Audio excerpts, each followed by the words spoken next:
Thank you all for doing this. I appreciate it. Thank you. And we're live. Hello. Welcome. Thanks for joining us. I'm Stuart Carden, Artistic Director of Kansas City Repertory Theater, and you are joining us for our final of the summer Thursday night mixer. Thanks for joining us. And I'm really thrilled to welcome 3 guests for this finale. And those guests include, joining us tonight is actor and director Petey McGee. Hey. And actor and UMKC Conservatory faculty member Carla Noack. Hello. And actor, creator, producer, producing artistic director of Fishtank Theatre and the founder and owner of The Black Box, Heidi Van. Hello. Thank you guys so much for joining. You didn't know it was going to be the finale until I told you. But this is our finale of our summer series. I think this is like our 14th or 15th that we've done. And I'm really thrilled to spend a little time with each one of you and mix a cocktail, which is what we're going to start off by doing. Yeah. Spirits. They sponsored this whole thing, this whole summer series. They've sponsored this and supplied us with not only tasty booze, but also cocktail kits that were created by local bartenders and their bartenders. It was a really cool partnership, and want to say thanks to Lifted Spirits. So we're gonna attempt to mix a cocktail together, then engage in some creative and spirited conversation. And then we're going to open things up for your questions and comments and thoughts for the last 20 minutes. But we're going to start by mixing. Yes. Thank you for lifting my spirits. Yes. I love it. This mixer series tonight is one of their drinks, like one of their classic drinks. Let's all. Frame it perfect. This is one of their classic drinks, the Bee's Knees, which is a Prohibition era cocktail made with gin, fresh lemon juice, and honey. And we're all going to kind of mix it our own style a little bit tonight. And I want to give a shout out. It's the last night to Derek Nooner. And the team at Lifted Spirits, and really want to thank them for hosting this whole thing. Okay, here we go. I've got 2 ounces of gin. You're already there, Carla. You did that. Dang, Carla. I'm just doing it over ice because that sounds the best to me. That's amazing. That's 2 ounces. Okay, I'm gonna have to catch up. How are you doing, Petey? I'm doing good. How much of the special potion? I did 1.5 and 1.5 of each, but oh, well, all right, Carla. I don't know. I'm going. I don't know. This is what I'm going for. I'm going for, because I think the lemon juice and the honey syrup is already combined. So I'm going for two ounces of the gin, and then I'm going to do an ounce of the batch. Is where I'm headed. Heidi? I got inspired by your shaker, Carla, and I just got a black box cup and I'm shaking it. Nice. And then I'll pour it in this cup over ice. About running a space, Heidi, is like the merch is always handy. It's always like. It's always good. Yeah. Now it's a mixer. Sometimes it warms bottles. Now it's this. Speaking of which, how is your littlest? She is so beautiful. She is great. She just turned 9 months, and she's just awesome. Yeah, I had it's just bonkers. Like, I had no idea that 3 children was a thing I was going to have, but now I've got them. And 2 of them are virtual schooling, which is a hot mess. And so I'm looking forward to this drink right now. Yes. Petey, you are on top of it. You look like you're already. Oh, look at your garnish. That's so beautiful. Oh my gosh. See, that's why I wish I had instructed. I'm like, I don't know what to do with this lemon. And I don't feel like I have a lot of liquid in here. Maybe I need more. Let's start I am with it. straining. I'm almost caught up with you, Carla and Petey. Put some of that. Oh, I'm nervous about this gin. I've got, are you a gin drinker? Gin drinker? No, I mean, I drink vodka usually, so this will be. Petey, I go gin? for whiskey usually, but gin martinis are like my favorite when I drink gin. Yeah. Oh, that's Very nice. Gin Oh, martini. was I supposed to drink it? I already. Carla, gin drinker? Are you a gin drinker? Yes, I am. I am ever since John Rensonhouse and Darren Sepio introduced me to the gimlet, the gin gimlet. Gin gimlet. Well, how you doing with that, Heidi?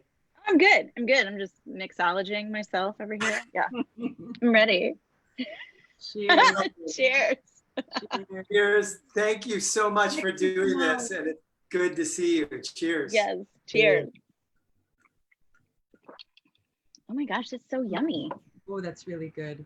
Mm-hmm. I didn't ask if I could do this, but I want to just say really quickly, happy birthday to Becky Smith, who is, we all know because she's one of our hugest advocates, but she's her own brand of advocacy of artists. And here's to Becky and all the advocates out there. Happy birthday. And happy birthday, Birthday. Becky, and all the advocates out there. Ooh, this is nice. The lemon and Yeah. honey, you can't go wrong with gin. No, it's good. Super Nice. sweet. Good. It is good. Thank you. Thank Thank you. you. Lifted. Just full of spirits. lemons. So hi. That will heal. Hi. And we're back. So, and this has been a ride doing this series, and it's evolving like we all have had to evolve and twist and change during this really extraordinary sequence of months. And you know, I framed this conversation in a bunch of different ways, but you know, I'm feeling how for theater artists and those in the performing arts, how the disruption of the virus has not only disrupted our theaters and ways of making and ways of gathering. It's a financial disruption. It's a logistics disruption, and it's an existential disruption to our art form. That fundamental desire to gather and engage in a story and reflect and examine our shared humanity, and doing that in a common space has been so fundamentally disrupted in this moment. And so one of the things that I've been really interested in talking to artists about, theater artists about, is, okay, how are you engaging right now creatively? And in what ways are you engaging in your traditional exploration of this art form? And in what ways are you creatively engaging in new and surprising ways? So I would love to just start off with that question, and for anybody that wants to jump in to hear how you're engaging. And I know all three of you are up to an extraordinary amount of things. So I'm excited to hear how you're engaging creatively in this moment, and how that's specifically intersecting with you as an artist, and you all as creators. All three of you all are also creators. And yeah, that's the question. Anybody want to go? Oh my gosh. I'll go. I think, yes, it is a dark time for many. And so what I've appreciated all the perspectives that you've brought to these conversations, but I think for me, it's just been a good time, well, to have some solitude, obviously, and I've been doing a lot of reading and walking, which is something I've always loved, but I've come to love even more. But I think for me, I really am trying to practice embracing the discomfort, which I would never describe myself as a stoic, but I come from stoics. land in Minnesota, and people who are proud to, to be strong through things and not let their emotions be known. But for me, it's really been about embracing the discomfort and becoming less afraid of conflict, and becoming a little braver, I hope, and also sleeping a little bit more than I was. That's the first thing that comes to mind for me. Yeah, that's great. That's great. The walks are crucial. They are crucial. Outside is crucial. And we're so lucky to live here where there's so many great outside spaces. I'm outside right now, which I'll segue off of you, and I've been building fires. Oh, nice. Like, I have a fire going right now, and Philip is he's like, you pay more attention to the fire than anything. And I'm like, maybe it's a metaphor. I don't know. But I spend a lot of time raising outside. babies and making fires right now. Making fire. You know, I clock out of raising babies at 9 p.m. and I come outside and I make a fire because one thing that's happened, well, obviously, you know, the venue is, we're trying to pivot and understand. And so like my creative outlook is on, you know, being innovative, in business. And so, you know, that's where I am being creative right now. But otherwise, like, I just added another title to myself. Like I'm now a secretary, you know, because it's like, I'm the cook and the laundress and the maid, and I'm giving everyone plates of food. I'm nursing this baby, you know, and now it's like, Pauline, you have a Zoom call at 2:50, you know, like you've got to get back on Zoom, you know, and picking up Lego, like it's nuts. But it is something that I appreciate. Like as an actor, as a director, as someone in the theater, there's very few times I get to dictate, like, you know, oh, I want rehearsals to be 9 to 3 because that's convenient for me, you know. And so being at nighttime, you know, and just like full-time momming is something that I've never, ever really done, because it's usually like passing, like, oh, I got to go to rehearsal, you know. Yeah. So this is something else. This is like what the 80s sitcoms were made of. And sometimes it's fun, but then every third day I'm like, I hate this, you know, but that's just how it goes. But, you know, I wouldn't exchange these moments that I get to have with all of the girls. And Philip's working at home. I mean, and I live in a small house, so it is sometimes crazy, but the schooling has got it very quiet. Everyone's in headphones, you know, and then there's a baby. So that's what's been going on for me. And I can't even think about what kind of theater I would produce. I'm just thinking about how I'm living in this moment, and how people would choose to gather. Like, how do we gather and why? That's where I'm at. How are you getting with the gear shifting? Because that's a real thing. Like right now, I feel like we as theater artists do a lot of gear shifting. Those of us that are both artists and arts leaders or arts administrators, like there's lots of gear shifting. There's like the rehearsal mindset that you get into, then there's the logistic mindset, there's the kind of, for me, there's also the administrative mindset. And like that gear shifting is something that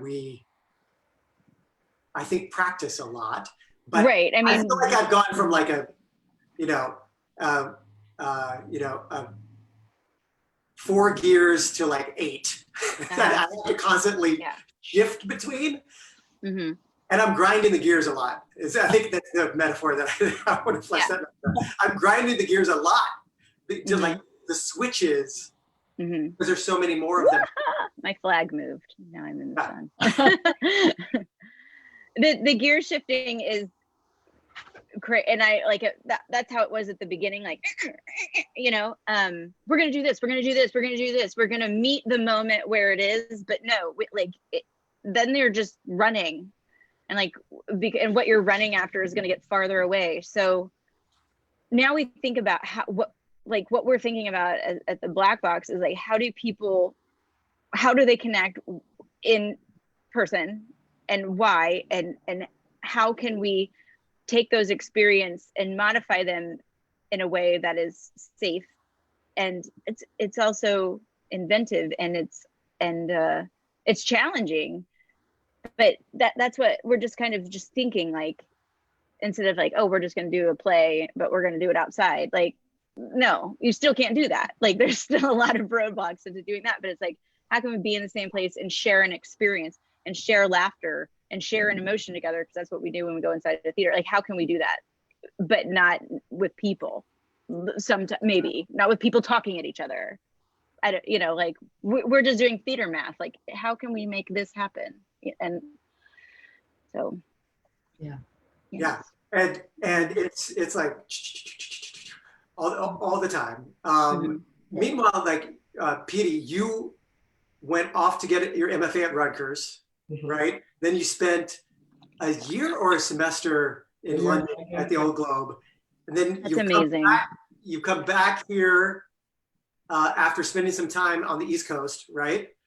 And well, I came back here I was actually backpacking through Italy. Okay. When coronavirus hit Italy really hard, and I was going north, and it hit Venice and everything. So I left from Rome, and I thought I escaped it. I got to Kansas City for like 2 weeks, and I was like, I escaped COVID, and then everything here got shut down. But you've been engaged, at least from what I've seen, you've been engaged quite a bit even in this moment in filmmaking here. Yeah. Yes. And so, like, your theatrical training, your focus on theater, which has been your main focus, right? Yeah. You know, on theater. For sure. But we've been pivoting a little bit and focused a little bit more on filmmaking, which I saw your short that you made, right? You directed and wrote. Yes, directed, wrote, acted in. Yes. Amazing. So yeah, I mean, for me, when everything first happened, I think it's easy in this time to feel like you have to be engaged in something. And that's what I was struggling with. I was at a point where I just felt like I had to be doing something because I had so much time. And then once everything happened, when everything started coming to light with the Black Lives Matter movement and George Floyd, like, I started beating myself up because I was like, I feel like I have to do something, or I have to say something. I'm an artist. Like, that's how we communicate. Like, Nina Simone, one of my favorite quotes, she says, like, it's an artist's job, to speak on the times, right? And so I was like, I got to do something. And then one of my friends posted something on Instagram that just was like, it's okay as a Black person to feel like you don't want to engage. And I was like, that's right. And so I took some time to just be like, it's just too much going on right now. Yeah. And when I took that time, like, things just start flowing through me, right? When I was trying to force it to happen, I didn't know what to do. But like, when I took that time off to be like, you know what, I'm not obligated. I just need to find my own like peace and serenity. And once I did that, stuff just kind of started flowing through me, and I got some amazing opportunities that came my way to create my own work. So I got to, speak the way I wanted to speak about what was going on, because that's the only way I knew how to do it. And it just kind of came naturally. It wasn't, I didn't have to find it anymore. It just, the opportunity kind of came to me, and I was, oh, cool, I want to do this. It started off as like a small monologue that I was going to film myself, probably like set a tripod up on my camera. And then it just became this like huge production. And yeah, it kind of worked out. And I kind of kept that ball rolling. So that's what I've been really busy lately doing film work. What's it called? It's amazing. What's it called? How can we, it's called Skin Deep. Skin Deep is the film that I did. It's like a short, a musical short is what we call it. But the opportunity came because a friend of mine who's a rapper had a song, and I saw, we like hadn't seen each other, and we went to Paseo High School together. And so we hadn't seen each other in years, and like we saw each other, and I told him about this monologue I was doing, and he was like, bro, I'm doing this song. Like, that monologue would go perfect with my song. And we were like, oh, let's do it together. And then like a week later, this like producer, Teron Mack, who's like really good, really cool guy, really up and coming producer in Kansas City. He like got with us and was like, yo, I want to produce it. I want to fund everything. Like, I believe in the vision. Like, let's do it. So it just all kind of like fell into place. And then like from those connections now, it's just been, it's still going and other things. That's so great. Yeah. It's a great piece. It really is. And also there's a cameo, I believe, by your son in it as well. Yeah, Patrick is in there. Patrick, I saw in the background. I was like, yes. Yeah. It was so amazing. He is so amazing. Yeah. Patrick was, Petey's son Patrick was in Fun Home. And I'm so mad I missed it. For those out there, and he was amazing in it. He was so good. He had all the dance moves down. Oh. And he was just like an amazing spirit throughout that entire process. Also, like during tech, we'd be in tech and then suddenly people would say, where's Patrick? And like Patrick would be passed out asleep. He cried That when boy. Fun Home was over. He cried. He didn't want to stop doing Fun Home. He was amazing. He was so amazing. He was such an infectious energy and light that whole time. But it was like a classic kid of his age where it was like, it was go, go, go, go, go, and then horizontal. And then he'd be like, but he has, there's a few, he was the only one I recognized, but there are a few kids that are featured. Yeah. There's my daughter was also in it, Reese. Okay. Who's also, she used to do more acting, not as much anymore. She's getting to that age where she doesn't care as much. She wants to do everything now. But yeah, and then there, just like we had a bunch of kids, and because it started off with like a playground scene, and we hired those actors. It was really cool because I was gonna ask a bunch of friends to just come, but like we hired actors. I had a casting director. All the actors got paid, which was like my favorite thing probably about the whole process. I was like, man, I paid my actors. Like, wow. Like, so yeah, I was happy about that. I'm going to give a quick little bio for those out there that like either know these artists or recognize them, but just a little bit of quick reference. So Petey graduated from UMKC in 2016. Yep. Right? In 2016, got a bachelor's degree from there, and then you went away to Rutgers to get your MFA, and then you had the Old Globe experience, which some other time I want to hear all about your Old Globe experience. Yeah, I was at Shakespeare Globe. Yeah.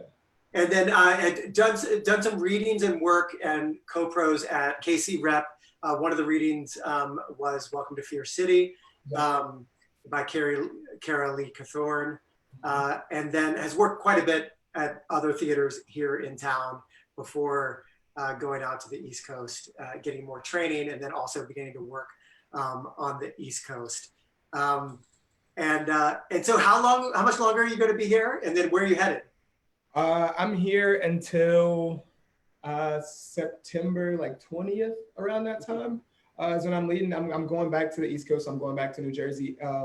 And well, the date is tentative because I'm working on a lot of projects for the month of September. So if that work spans longer, then I'll wait until October 1st. So October 1st is like my hard deadline where I'm going back to New Jersey because my last semester got paused.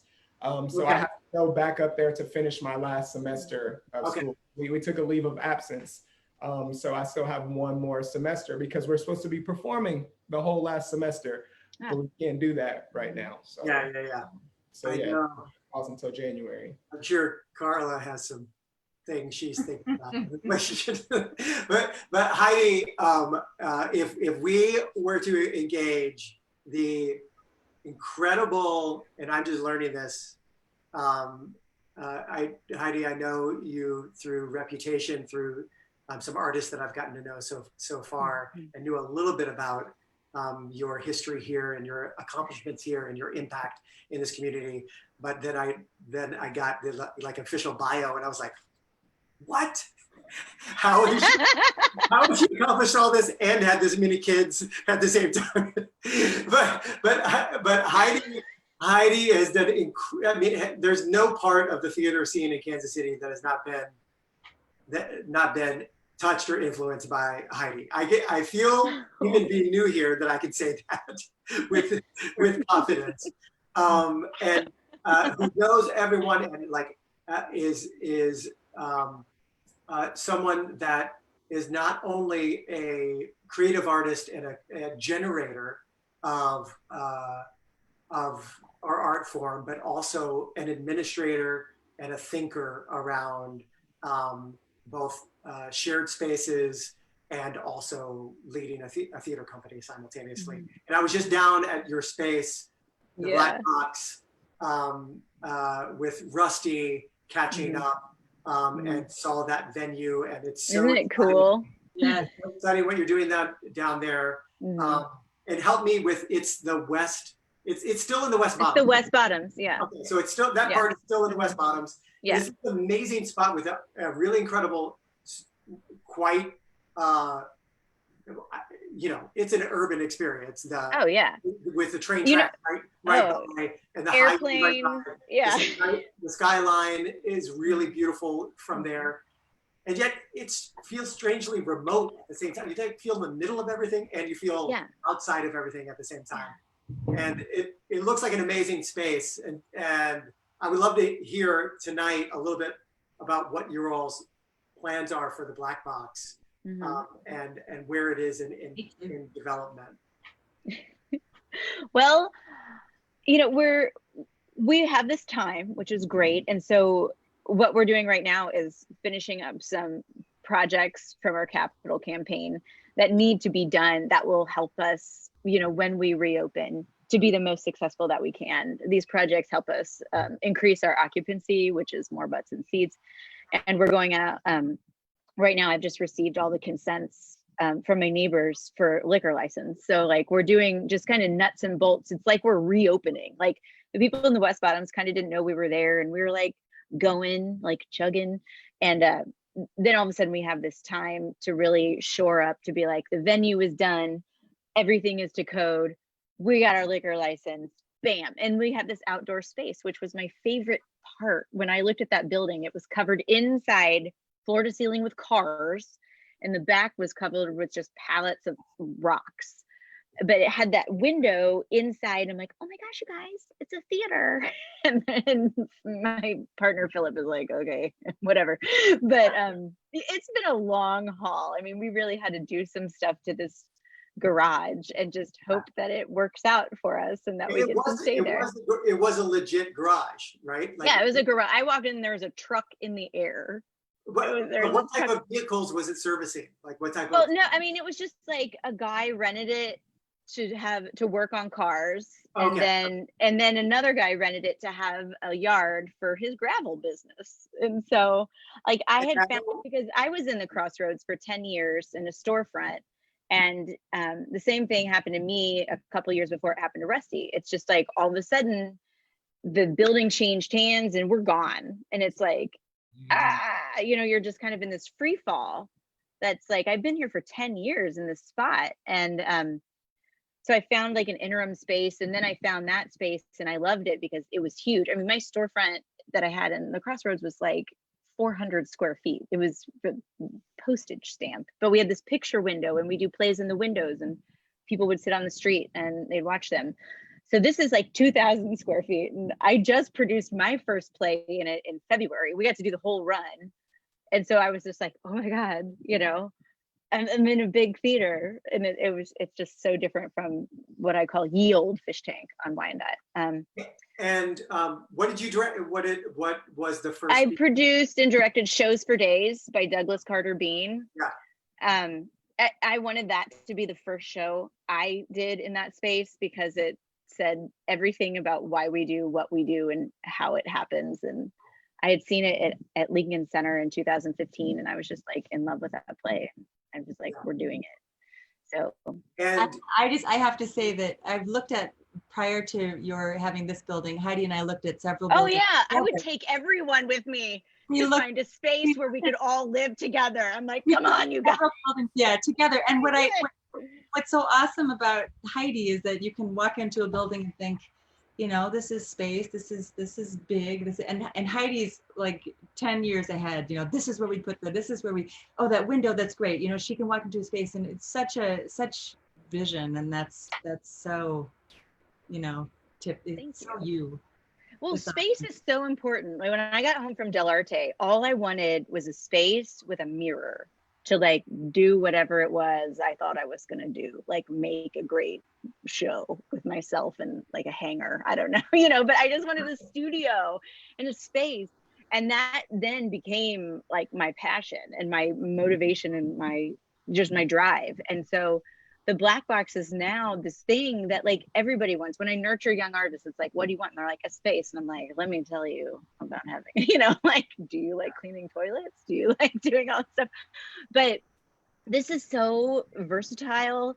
It is so, we're working for it to be so user friendly, to have this like experienced, qualified staff on site that can really enhance productions of companies that come in that are on any budget. And it's a dream. Like, it's my dream. And then it's like, everyone in America has a dream and their business just went, so that's the part where you're like, what's up, universe?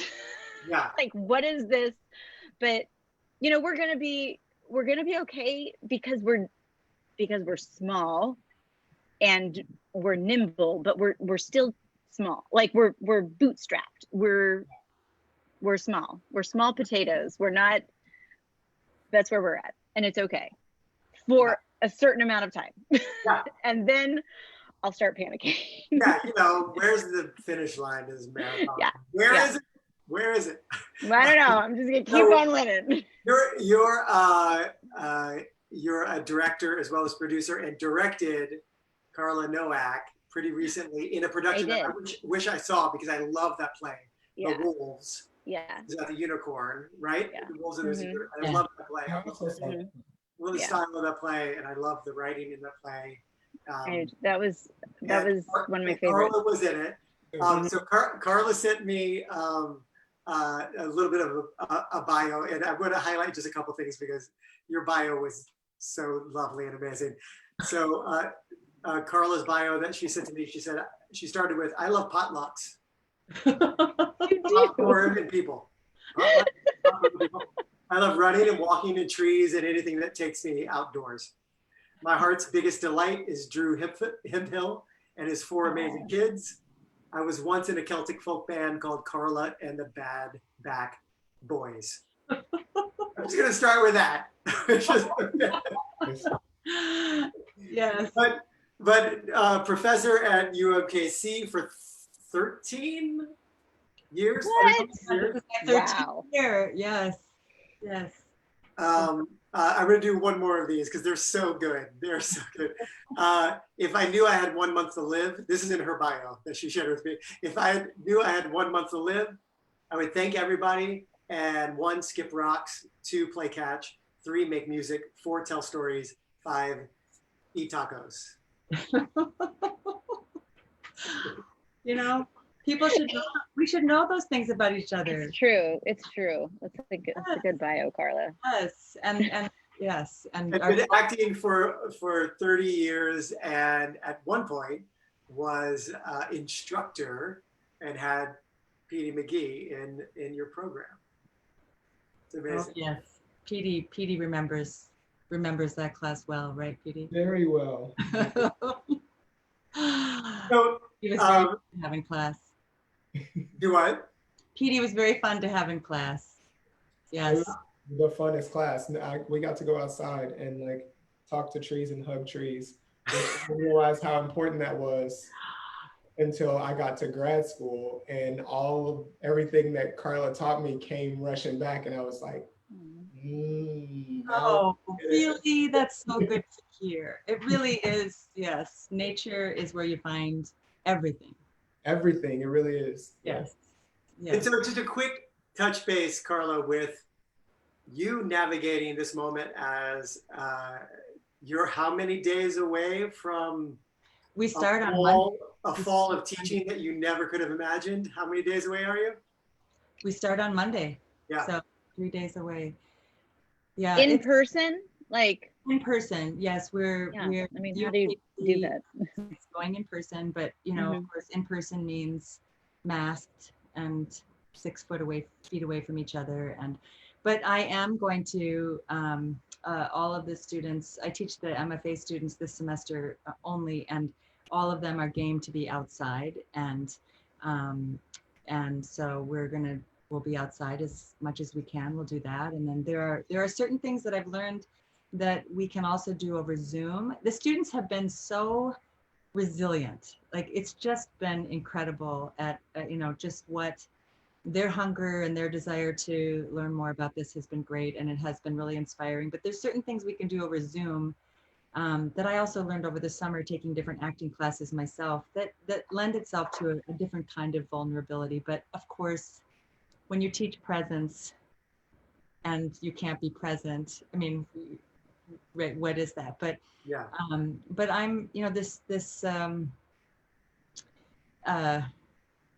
it's interesting. Mindy McCrary said something in your last session. She talked about being and I just loved it, being a recovering extrovert. And and I think there's something that this summer has taught me too, and it just has reminded me about the importance again of listening to presence. And so I actually feel like, as terrible as it is in so many ways, it's a most extraordinary and amazing time where everybody is uncomfortable and everybody is in the unknown. And so it's like, it really is the perfect place to learn things if we can get past our own discomfort. So I don't know, I have this dream of creating, you know, beautiful things from this discomfort, and that our raw humanness will be there, you know, that. So that's and you know you've met the grad students. They're pretty amazing to be with. So they are, and yeah. I'm looking forward to.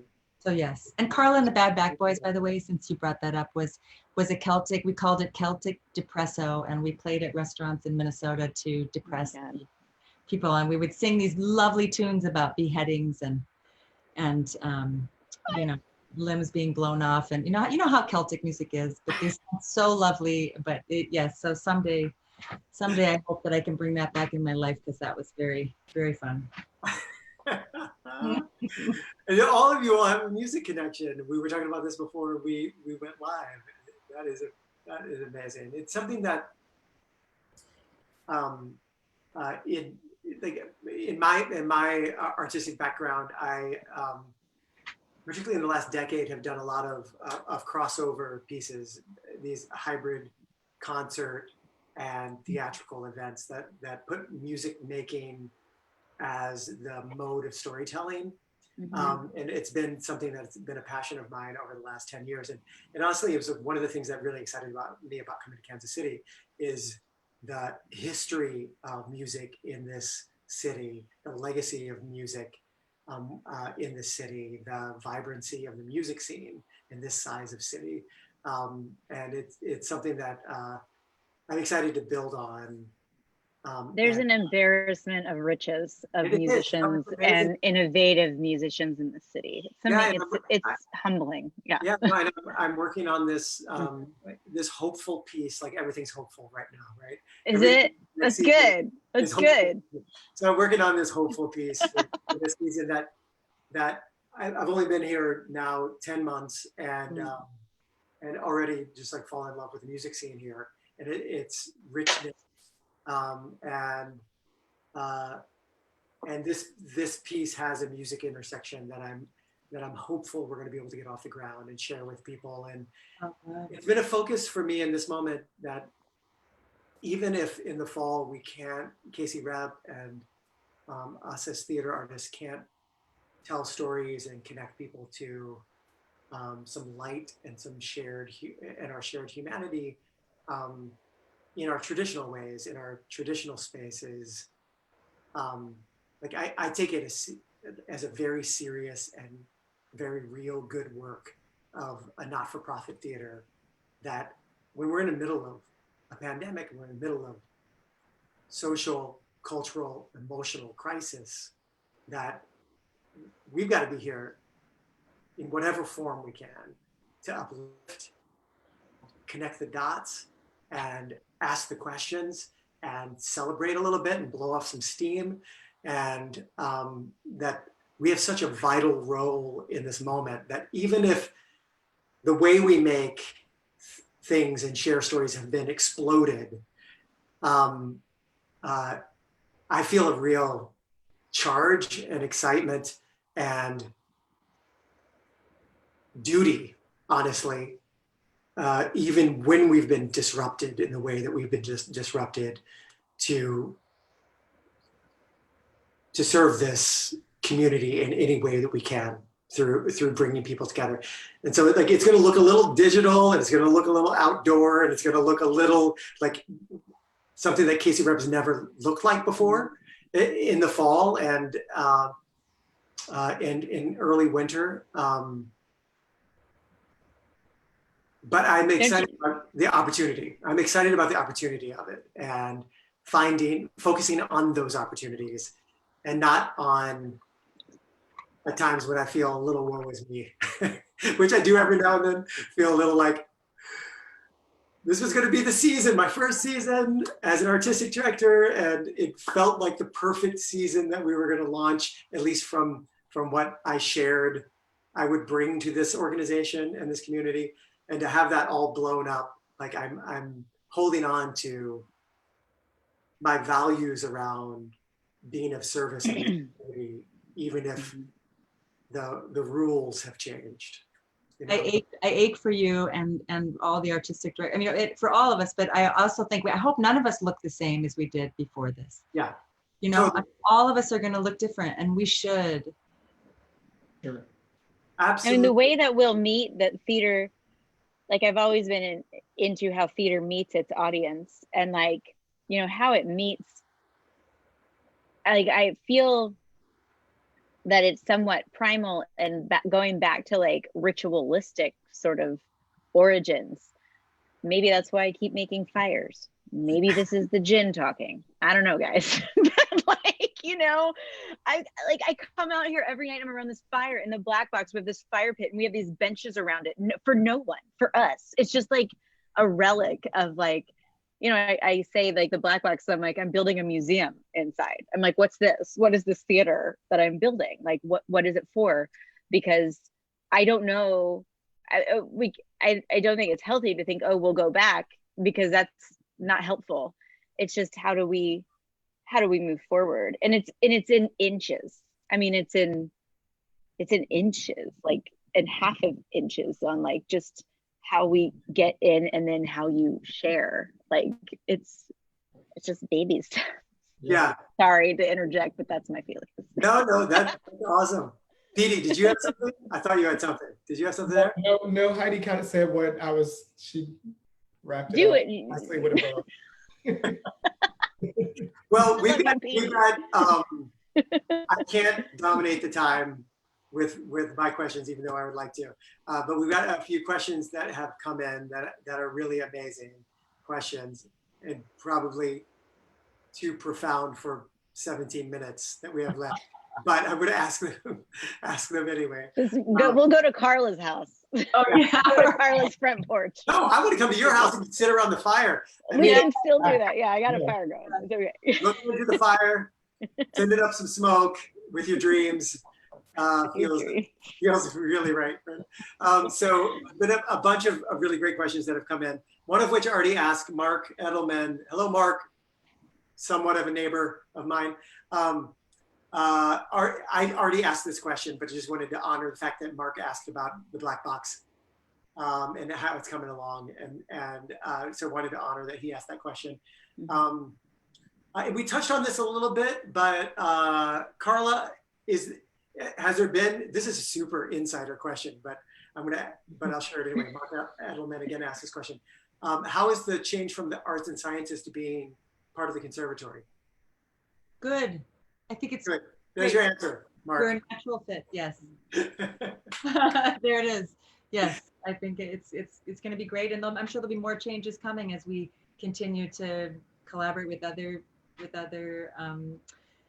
fields or with other specialties. Yeah, I think it's all good. That's right. Katie Gilchrist, who I love, and I'm grateful. She's in the Black Box crew.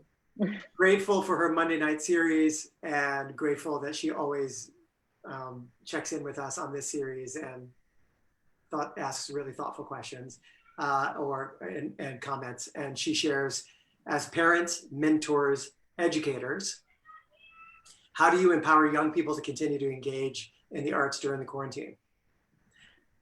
I'll do a quick one first, because I want to also share this, that tomorrow night, we are premiering I know, I'm so excited. the Summer Yeah. Youth Theater Ensemble's summer straight to digital video. Straight to digital. Straight to digital. That used to be bad. Now it's good. It's great. I mean, it's great. These were young people that came in from all around the KC region that partnered with Mindy McCrary, who was referenced earlier, our excellent and really profound and very funny director of education, and Yetunde Felix Ukwu, one of our teaching artists, also Andy Perkins, one of our teaching artists, and Khalif Gillette, who both was a teaching artist and facilitating the digital experience and look of what's going to premiere. But we're premiering tomorrow night at 8 o'clock, the Summer Youth Theater Ensemble's digital story, Disconnected. And I am so excited about it.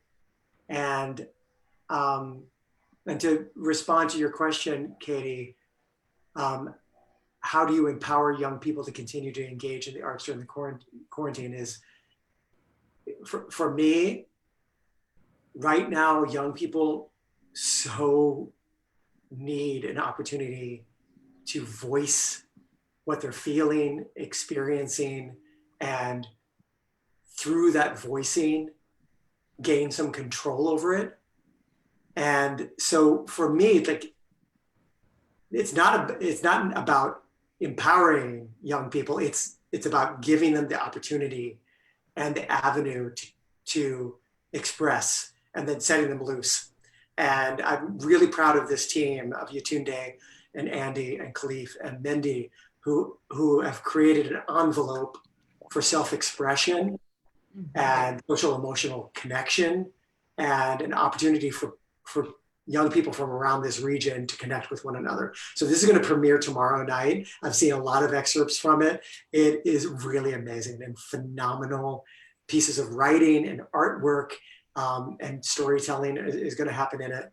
So for me, it's about how can we, in this moment, when a lot of schools are busy with other things, how can we provide our resources, our facilitation through the performing arts and through storytelling and through the creative arts? How can we provide opportunities and envelopes for self-expression? And the more that we can do that, and we've had this huge matinee program at KCRep, huge, which is amazing how many young people come every single year. That's going to be really radically changed this year. And so we're putting all of our resources into how can we serve after school? How can we serve young people at home? How can we serve students in the classroom, and moving all to them in this moment. I'm really proud of our very small education program for doing that. So for me, that would be my response. How about for you all? As parents, mentors, educators, how do you empower young people to continue to engage in the arts during quarantine? Well, I think. Go ahead. No, please go ahead. For me, I've always thought outreach was one of the most important things when it comes to my art and any institution that I'm in. I'm constantly concerned with how are we reaching out to the youth. It's a little different in the current time because I've been more focused on kids of color, right? I want to give them like kind of what I tell, because I talk to a lot of kids, mentor a lot of kids, teach kids, and kind of what I tell them is like, this is history right now, and like, don't stop history, right? Like, express yourselves however that comes out, but express yourself. Don't keep it bottled up, because this right now, we're going to be looking down the line, years down the line, we're going to be looking at this right now. We're going to be looking at how we lived right now, how we expressed ourselves right now. And that's coming out through the youth, right? It's coming out through the things that they see. They see the world a lot differently, even than me. You know, I'm relatively young, but a lot younger than me. And me, yeah. But they see the world differently than I do, and it's exciting, right? It's amazing to see the world through their eyes, and we need that. And I kind of I push them to give us that, because how else would, like, it's so crazy with all the TikTok stuff and all, like, their world is just like completely different. So yeah, I just tell, even if it's through that, right? If it's through TikTok, like, I love that my kids are on TikTok because it's a way for them, of course, I'm monitoring it all the time, but it's a way for them to express themselves, right? And they learn so much by watching other kids and other people on TikTok, right? Because that's what the world is right now. It's all, before COVID, it was already media crazy, right? Like with all social media and these Instagram and Snapchat, TikTok, all that stuff. So yeah, I encourage that. Express yourself, make a video on Vine, do something creative. My son is he's really good at that type of stuff. He's constantly building something or. How old is he? How old is Patrick? He's 7. Yeah, he's 7 years old. Is he in 2nd grade or? Yeah. First? Yeah. Okay. All right. Yep. How about you, Heidi? You were going to jump in on that. Oh, well, you know, my girls love to draw, and I always find great. I always look at their art at the end of the day, and I'm like, you know, what does this mean? Or like, what stories are they telling? So I just encourage them when they have feelings, like we all do, you know, like, I love that they turn to, you know, Marianne turns to her sketch pad and she does that. Pauline is making a Lego village of something that, you know, is capturing her mind and something that feels safe or productive for her. But also just talking to them about like what's going on. And last night I really wanted to watch, like, mommy really wanted to watch the Democratic, you know, convention. Yeah. That's what mommy wanted to do. So I'm like, be quiet. And I'm like, it's democracy. And Marianne's like, democracy is crazy. I'm like, it's crazy right now, you know. So just kind of like being able to let them have these outrageous claims like democracy is crazy. I'm like, but really it is, like, taking their words and telling them like, yeah, that's a valid point, and this is why. And I think that communication is what will keep them engaged in the arts or into theater, or, you know, I hope they become doctors. I just hope they become doctors. Like, you know, I think that the best thing is that they communicate in whatever mode that makes them, whether it's making a movie or taking a picture or drawing a picture or making a Lego village, that they continue to express something in a form. Because my fear is it's all staying, you know, inside, and you can't tell what's going on, you know, how to check in with them. So how about for you, Carla? Oh, that was both of that beautifully said. I would just add again something that Mindy said last week that really struck me. I just loved it. Was just, let's put our youth central right now, right? Yeah. Put them in the center, and it's time for us to, you know, maybe not only older people, but everybody else, right? Just to let our youth have center right now, because they're the voices that are going to really help us move forward in a way that's going to be productive. So I love.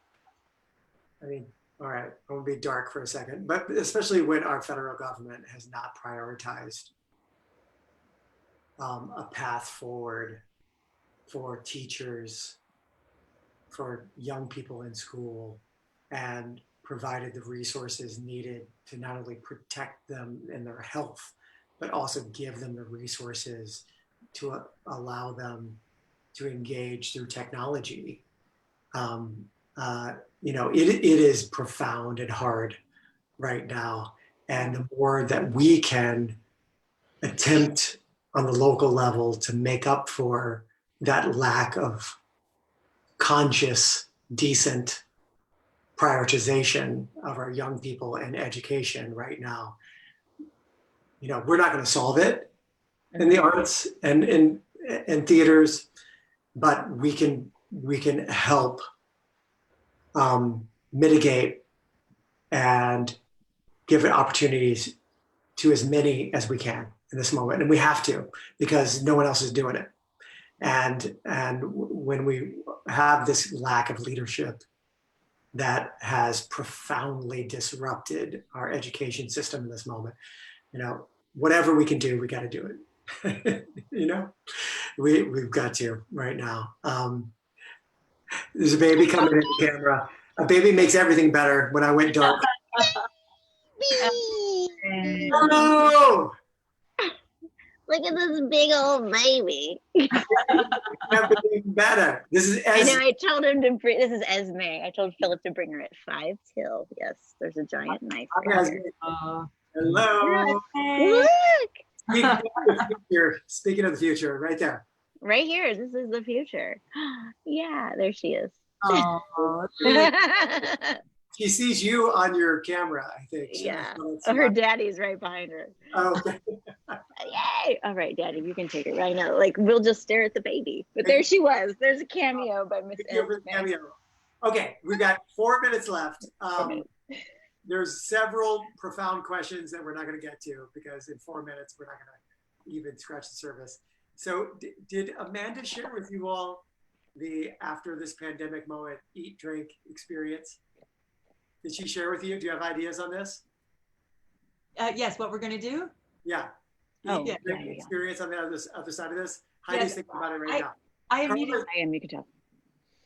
Carla, Yeah. do you have eat drinking experience? well, I immediately thought of, because my connection to you, Stuart, is when you first moved to town, we met at Mission Taco, which is very close to my house. And my husband, as I was leaving the door, said, "Don't order the corn." Yes. And I was like, "Why?" And he said, "Because nobody should watch you eat that corn, because I eat it." It's so good. I love so it. good. I ate so much of it. And I was He like, ate corn, your right? husband's wrong. Yes. I appreciate you all the more because we both ate that corn. But I order that all the time during the time. I want to go to Chai Shai. That's what I want to do, is sit down, have a beautiful meal there, and have a Manhattan at Il Centro. And well, I just want to go out and see people. But yes, that's quickly in a nutshell what I would do. And eat more corn. Petey, eat drink experience? I don't know. I'd probably eat a steak from somewhere. I've been by somebody else. out of my diet, so I just really want a steak right now. I don't know from where, anywhere that has good steaks. Let's say that's all three. That's eat, drink, and experience. Yeah, I would do all that. I'd drink a steak too. Heidi? Oh, I want to go out of town. I want to go to a beach with blue water. I want to go to the Caribbean. I want to go to an ocean. That's what I want to. I want to experience that. Like, just different backdrop would be great. Sure. And I want to do a big old musical. Like I want people to sing and spit on an audience. Like I want to be able to do that again. Yeah. Like, come on. So yeah. No, I have an incredible list because when I first came here in September, I was living at the theater because my family was still in Chicago and I was at the theater 14 hours a day at least every day, and I didn't go out that much, and so I haven't experienced the number of music venues I want to experience. There's so many music venues that I've heard so much about that I can't wait to go out and hear some live music here in town. But like you, Heidi, I also want to get on a plane and go somewhere that just gives some distance. And like right now I'm thinking about Portugal a lot. I'm thinking of like Portugal. Favorite place in the world. It's beautiful. Portugal, sounds amazing. I've never been, and it looks gorgeous. And I also understand the arts and culture scene there is incredibly rich. So I'm kind of dreaming about Portugal right now. So I want to, in the last minute, I'm gonna thank a couple people since it's our last summer series, and then come back to all of you all. So I want to thank, as we wrap up, a big thanks to our series sponsor, Lifted Spirits, who they've been amazing. Like the drinks have been phenomenal, but the best drink I've ever had in my life. It's really good. It's so good. Love this series that they did, which is not a part of tonight's drink. But they did a series that was highlighting local entrepreneurs and artists here in Kansas City. It was a really cool project that they were doing, doing videos and highlights on musicians, on restaurateurs, on visual artists. It was a really cool series, and we're really thankful that they sponsored this series and sent some cocktail kits out as thank you to our guests. And you can pick up those cocktail kits at their location on Cherry Street, 1734 Cherry Street, and you can order them in advance. They are still doing this. So if you're headed out to like an outdoor music event, if you're headed out to an outdoor experience, you can pick up a cocktail kit from them and make a bunch of drinks for your socially distanced friends. And it's a really cool thing that they're doing. So thanks to them. And we're going to be back with these a little more project based. We're wrapping up the weekly Thursday night mixers, but we're going to do kind of project based Thursday night mixers. We're also launching an at-home salon series, a digital at-home salon series that's going to be coming up later in the fall. And also some digital readings, some outdoor events, and a special holiday digital video experience as well. Now, all of that stuff is coming up in the fall. But I wanted to thank Jen Spa, who has been doing all the back end work on making this happen throughout the summer, and also developed the partnership with Lifted Spirits. She's on our staff at KCRep, and wanted to thank her and give her a shout out for partnering with me in this series. And also a big thanks. I'm sorry, you all, I'm giving all the thanks right now. A big thanks to all of the artists. We had 3 artists on a week for, I think, 14 weeks. Someone can do the math. I'm in the arts and know how many people that is, but it was a really amazing collection of artists and theater artists from around Kansas City, many of whom I was speaking to for the first time, and I had an opportunity to get to know them through this series. It was really wonderful to have them be a part of this. And I want to thank Petey and Heidi and Carla for spending a little time. And thanks for sharing some insights into your lives and careers and your experience of this moment. I'm excited to see what all of you all do, not only during this pandemic, but also on the other side of it. So thank you all. Thank you. And cheers out there. Thank you. Cheers. Mine's, I have 1 sip left. I did perfectly.